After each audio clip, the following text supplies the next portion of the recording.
I didn't know how to love. I didn't know how to let love in or how to give it freely. Because when you grow up without a father, you're not just missing a person, you're missing a blueprint, you're missing the box top to a very complex puzzle called life. And no one tells you how deeply that affects your relationships until it's too late.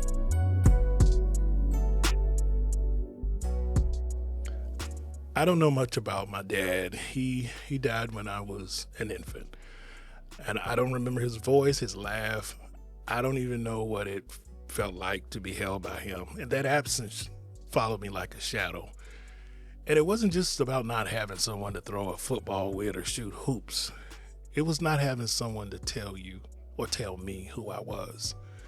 I'd see other boys from the neighborhood that had fathers high-fiving their fathers after the game or them talking about fixing cars together. And me, I'd pretend like it didn't bother me.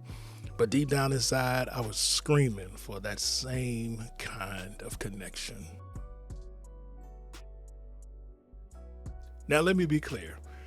My mother was a strong, God-fearing woman who raised me with prayer, love, and relentless faith. But even her strength and her faith couldn't replace the ache of a father's voice.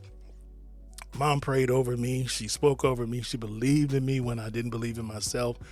But I still struggle, and I took my pain out on her at times in ways she didn't deserve through rebellion, distance, silence, just acting a whole fool. But yes, she stayed faithful, and she still was prayerful regarding me.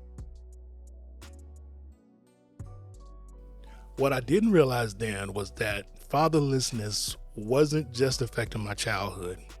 It was sabotaging my relationships. I didn't know how to trust. I built emotional walls that no one could climb. And I wore my pain like an armor. I pushed people away before they got close because no one ever showed me what intimacy looked like. No man had ever looked in my eyes or held me and said, "You're loved, son." So I spent time chasing women, chasing applause, chasing the affirmation, but no achievement could heal that wound. After college, I hit a wall.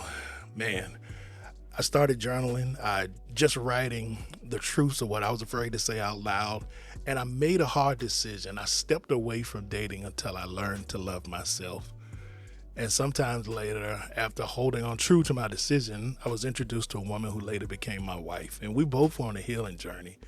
We weren't perfect, but we were together, and we were honest, and we grew through this thing called a relationship, and it was scary for me at times, but I stayed in the process, and over time I was able to open up and love me and love her as well. And then one day after a meeting, I was walking to my car, and this older gentleman who was leading the meeting, he pulled up beside me in his SUV, and he rolled down his window. He said, "Hey, son, family." I don't remember what he said after that because those two words shadowed something in me. I got in my car and I cried like a baby. That was the first time a male voice had ever called me that. Not out of obligation, but out of love. And that man became a father figure, and later God just added more by providing me with another gentleman to come into my life and who adopted me into his heart and into his family, and then his family became my family, and he became a godfather to my children. Now I'm a husband of 30 years and a father of two amazing daughters. And every day I try to give them what I didn't have. I tried to give them love and presence, and with discipline and direction, confirmation and affirmation. So if you grew up without a father, I see you. And if you're struggling in a relationship because of the wound that you didn't ask for, I've been there. But hear me clearly. You are not broken. You are not less than. You are not defined by who didn't show up. Healing is possible through faith, through therapy, through mentorship, and through the choices you make. And to every woman walking beside a man with a father wound, may God bless you with patience, strength, discernment, and wisdom, because your love has the power to help him rewrite his story. And to my brothers, fatherlessness may be a part of your past, but it doesn't have to be how your story ends. You were born to become the healing you never received.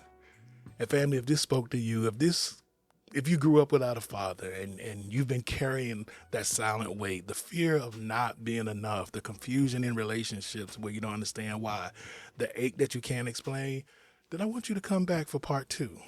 Because the story doesn't end with the wound. It continues with healing and how I learned to become a father, even though I never had one, and how the journey didn't just raise my kids, but it saved me. And in part 2, I'm hoping that we'll be able to talk about what it means to break the cycle and to show up for the next generation and to become everything you once needed. So if you are ready to keep going, to heal, to grow, to build something special, to build something new, come back to this channel for part 2. I look forward to seeing you there. Keep going on the journey, and I'll talk to you soon.